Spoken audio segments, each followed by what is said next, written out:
Hi, let's take a look at the classic Superman tale from Superman issue 123 from August 1958.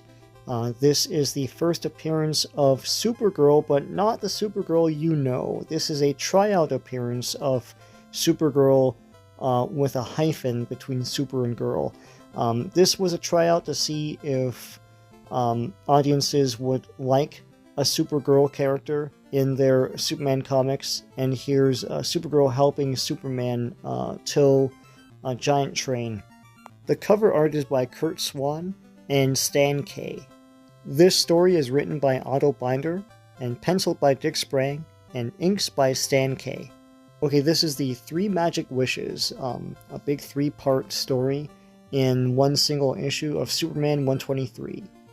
So the first chapter is The Girl of Steel, the second chapter is The Lost Superpowers, and the third chapter is Superman's Return to Krypton. And here's Supergirl in a classic outfit. Basically, she has the red skirt. Later on, when she was introduced, she would have the blue skirt, and then later transition to the red skirt. But she looks basically like Supergirl, even though it's not the character that you know. This character is conjured up by a magic wish. So here Superman is rescuing a bunch of people from a flood. Classic Superman rescuing. Of course, he has to rescue Lois Lane, who's always falling out of something.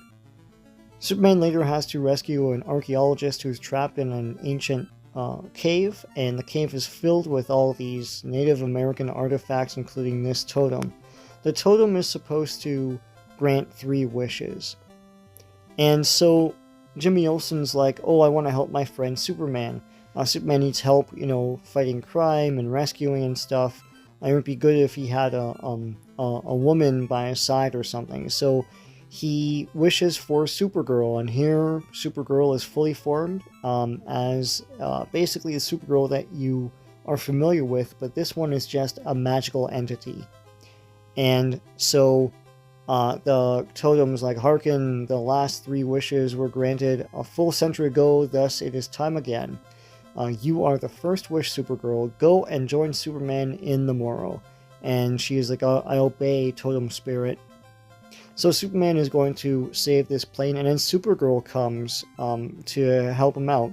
Now I'll join Superman. Oh my gosh, what made that terrific backwash of wind? I'll miss catching the falling plane, gulp. And so Supergirl saves the plane. And he's like, Supergirl. So notice that Supergirl is spelled with a hyphen between super and girl. And she's like, I have all your superpowers and will aid you in all you're doing, Superman. As Jimmy wished, I'll be your constant companion. And she's hugging him up and stuff. And it's like, Jimmy felt you were lonely and needed a lifelong companion. Are you glad I'm here, Superman? And he's like, sure, let's not rush things, Supergirl. You're quite the impetuous sort. So they go and visit the Daily Planet, and it's so funny because I knew about this story as a kid, but like it's basically Supergirl. It's just that she doesn't have her origin and everything. She's just a magical entity here. And of course, Lois is jealous. She says, I can rub the jewel and wish Supergirl to vanish, saving Superman for myself. But Superman won't have me anyway. It would be mean to take Supergirl away from him. She'll make Superman happy, sob. So here Superman and Supergirl are helping people out. There's always some fire or something going on around Metropolis. They are trying to unlock a teller who's locked in a vault by accident. But they both use their X-ray vision and blow up the thing. And Supergirl is like, instead of less work, I'm making more work for you, Superman. I'm sorry. So they start getting in each other's way. Like, they're trying to rescue this elevator, and they both conk each other in the head. They do manage to rescue the people in the elevator, because this is a code comic, of course. And later, Clark is out with Lois, and, at this point, it's in the 1950s, so he hasn't revealed himself to Lois. And Supergirl comes by and sees that, it's Superman, and says, well, hello there, Superman. And she's like, I knew it. I knew you're Superman. It's like immediately, it's like, you're Superman. You couldn't fool her X-ray eyes. your secret is out. And so Clark has to figure out how to, like, explain this away. And, tells her to leave him alone on, like, a park bench or something. Meanwhile, there's a flood, and it's flooding all these tracks here. And Superman's trying to help the train here, and there's these bad guys that throw kryptonite at Superman. And Supergirl catches the kryptonite and pretends that, like, it doesn't affect her, but it does because she has all of Superman's powers. And so she crawls away and is dying, and Jimmy Olsen wishes her away. So to me, that's 2 wishes, but they claim that the wish of Supergirl basically is 1 wish, and canceling the wish is fine. Supergirl is gone. Jimmy Olsen explains to Lois she gave her love to Superman, then vanished. And then Lois is like, but even with my super rival out of the way, Superman will never marry me. As for Clark, I'm keeping his secret. Wait, what's this note? And the note says, I've fallen madly in love with you, but I'm too timid to pop the question in person. Will you marry me, Clark Kent? And she's like, well, if Clark were really Superman, he wouldn't dare propose. I'd accept. Then it must have been a sheer case of mistaken identity. So somehow she's now convinced that Clark is not Superman. I don't know. Anyways, Jimmy Olsen doesn't want to botch the next wish. He's wishing everything for Superman instead of himself. He wants to, like, help Superman out. And here's a kid comic of the time. DC Comics did this a lot, just inserted 1-page or half-page kid comics into their comic books. And here's a Palisades Amusement Park, New Jersey free coupon. And these ran in DC Comics through, like, the 60s. So this next wish is for, this next story is Superman's lost powers. Now, Jimmy Olsen, of course, does not wish that Superman loses his powers, but for some stupid reason, Jimmy Olsen wishing everything on this old artifact is actually in the news. So, like, in the Daily Planet, they're saying how Jimmy Olsen conjured up Supergirl with magic totem, and so these criminals come to try and find the totem in Jimmy Olsen's apartment. And they find it and wish that Superman loses his powers and then bury the totem.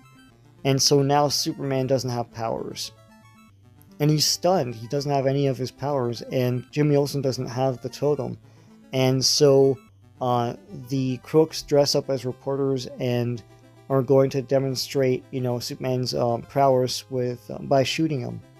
But Jimmy Olsen has a plan to use a giant magnet. Back in these days, in cartoons and comics, magnets were a catch-all. They could powerfully attract, like, metal from anywhere. So it attracts the bullets, and he doesn't get shot.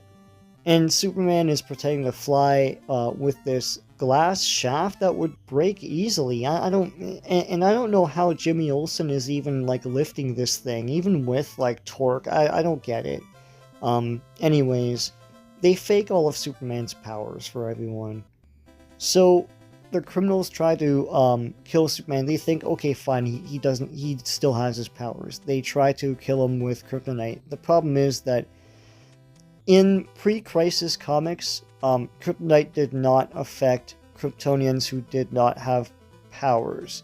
You needed anti-kryptonite for that. It's a whole thing. And nowadays, it's like, well, it's a Kryptonian, so kryptonite is just going to affect them anyways. Anyways, it doesn't affect them, and they're stunned. Jimmy Olsen finds the totem and cancels the wish, which does not count as a wish, and that's the second wish wasted. This is an ad for having a friend, I guess. It's like a pro-social PSA. Here's the gag bag. This ran in DC Comics of the time. Basically, it's a list of like jokes and puns, what we would call today as dad jokes. So here's the third and final story, and probably the most elaborate and best story of the bunch. This is Superman's return to Krypton, and here is the splash panel that shows, the gist of the story. So Jimmy Olsen wants to make the last wish really good for Superman, And while Superman is reminiscing about, you know, the parents that he didn't grow up with, Jimmy Olsen's like, that's it, I'll make this wish about him going back in time to meet his parents on Krypton. And so it happens. And all this crazy stuff is on Krypton, like this giant gerbil on fire. It's like a flame beast. I don't know why only his head doesn't have fire. It looks unfortunate, but anyway.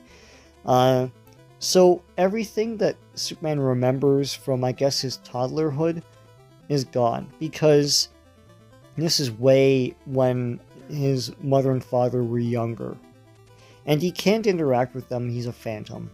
Laura and Jor-El are dating here, and somehow, I don't understand this, but Jimmy Olsen made a typo when he typed the wish. He types it and says, I wish for Superman to mate his parents on Krypton, not meet them. That sounds like something entirely different that would not be appropriate for a comics code. But anyhow, what it is that they're young, they haven't married yet, and it looks like they're working for this bad guy, this tyrant, and they're plotting to take over Krypton.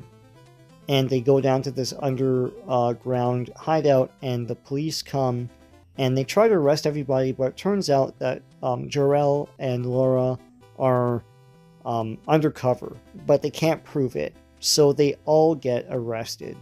And so Superman's parents and this tyrant get blasted off into space. Now, the theory is that they will be under sleep gas for 100 years, and as they are in this gas, they will have their criminal tendencies wiped out of their brain, and that's how they reform criminals.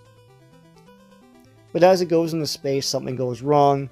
Superman becomes material again somehow and throws the satellite onto a planet safely. The inhabitants of the satellite come out, so it's Superman's parents and this tyrant. And the thing is that they're in an atmosphere where they have Superman's powers. And so the tyrant is a super criminal, and him and Superman fight. And the super fight's pretty good. It's like they're using all their powers, pretty awesome. They're like batting each other around with like old dead bones on this like planetoid. But Superman's parents have powers as well. Now, they don't know that this guy is their son. And so Superman's explaining like Earth and stuff, he's from Earth, and how to create a nuclear explosion. And this tyrant man, Killor, Kil-Lor, on the nose, but I think it's awesome. Killor is eavesdropping on them, and he says, you know what, I'll make a nuclear explosion. He does, but it creates kryptonite, and it weakens him. And so they capture the tyrant and Superman and his... I think it's implied the tyrant's dead. I don't know, but Superman and his parents are good. The parents are going to fly back to Krypton. The thing is, on Krypton, they don't have powers. And he says just fall in some ocean somewhere. I don't know why they wouldn't burn up in the atmosphere, but hey.